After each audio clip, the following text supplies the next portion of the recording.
नमस्कार दोस्तों, आप सभी का स्वागत है आज की हमारी हिंदी कक्षा में।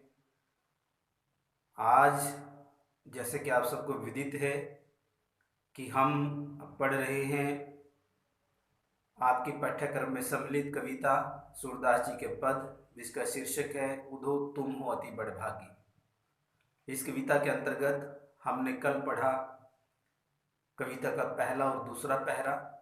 तो आज हम पढ़ने जा रहे हैं कविता का तीसरा और चौथा पहरा। तो सभी विद्यार्थी, सभी साथी जो है अपनी अपनी पाठ्य पुस्तकें अपने साथ रखें और ध्यानपूर्वक सुने और समझें। तो तीसरे पहरे में गोपियां जो हैं,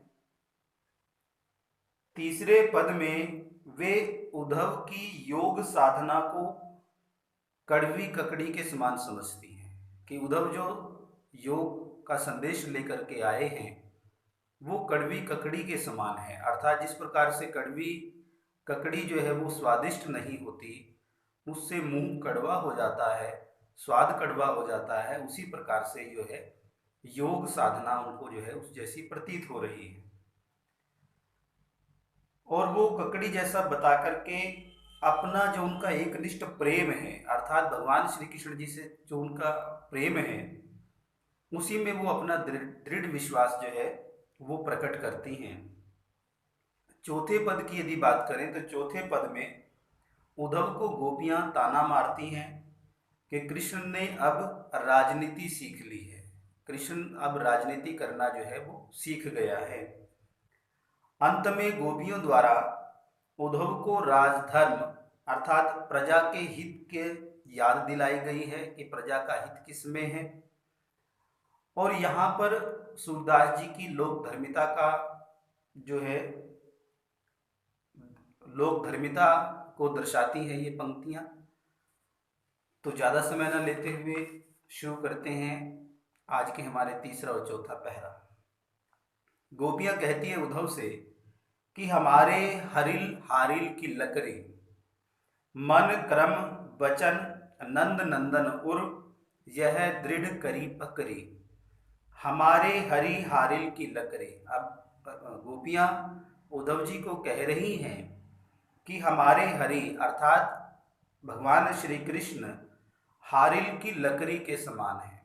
हारिल एक पक्षी है, एक विचित्र अद्भुत पक्षी है जो लकड़ी को अपने पंजों में पकड़ कर रखता है, उसको छोड़ता नहीं है।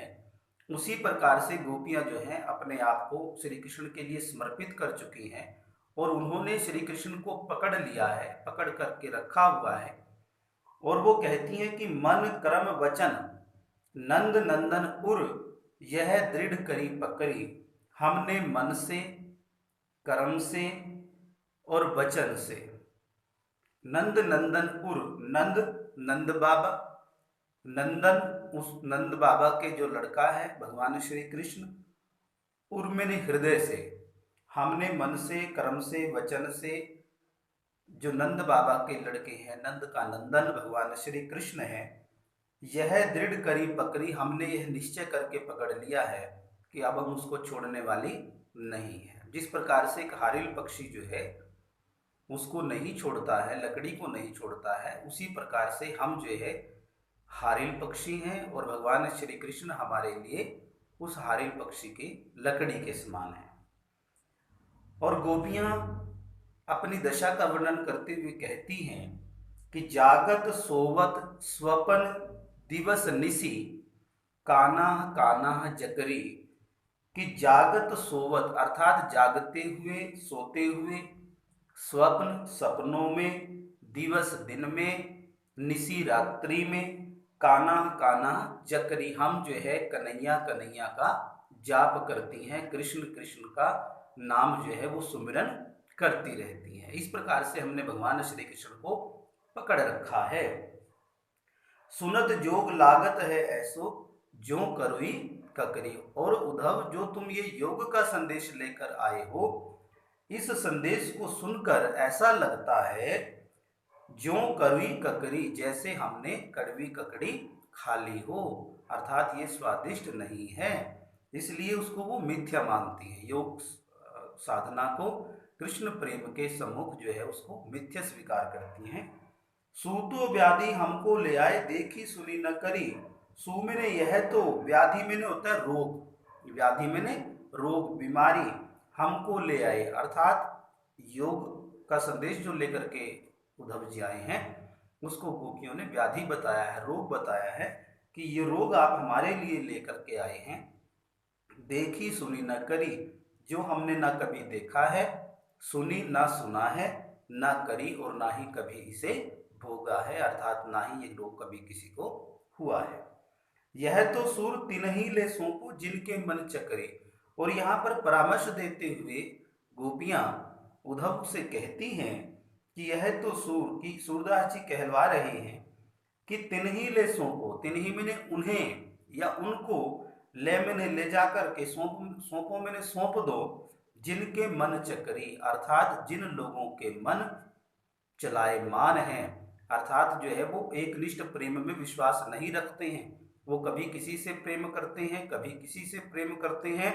ऐसे व्यक्तियों का मन जो है वो चंचल और चलायमान रहता है, इसलिए यह संदेश, ये रोग जाकर के उन लोगों को सुनाओ।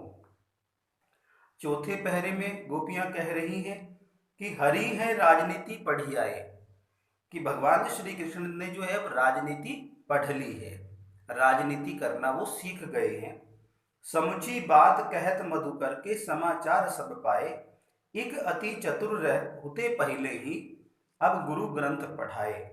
समझी बात कहत मधुकर के, अब मधुकर यानी उद्धव को कहती हैं वो कि ये उद्धव तुम हमारी सारी बात को समझ गए होंगे, समझाते हुए कह रही हैं कि समाचार सब पाए, आपने सब समाचार हमारा प्राप्त कर लिया है, हम जो कहना चाहती हैं या तुमने जो कुछ कहा हमने सुन लिया।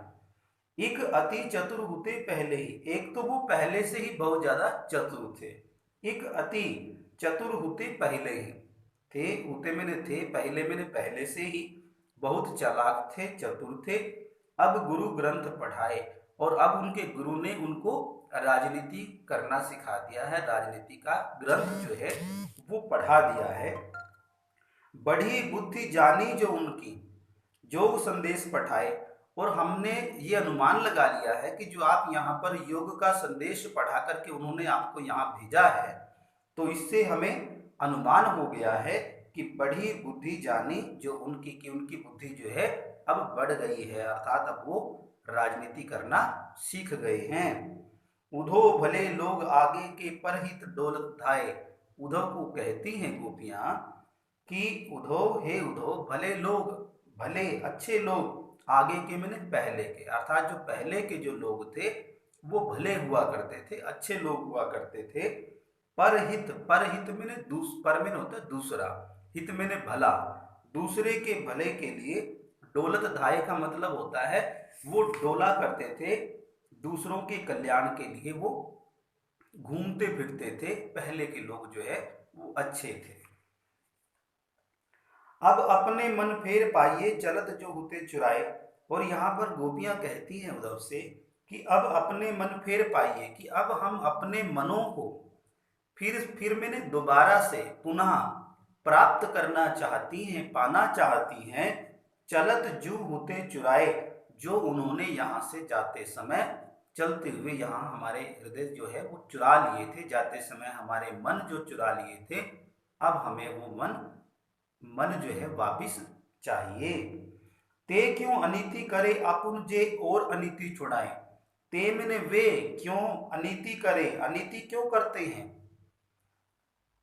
आपुन अपने आप ही अनीति क्यों करते हैं, जे और अनीति छुड़ाए, जो और किसी को अनुचित करने से रोकने का काम करते हैं या रोकते हैं, तो खुद जो है वो अनुचित क्यों करते हैं, अर्थात हमारे साथ वो ऐसा क्यों कर रहे हैं। दूसरा हमें तो समझा रहे हैं कि अनुचित नहीं करना है, किंतु स्वयं जो है वो अनुचित कर रहे हैं, गलत कर रहे हैं।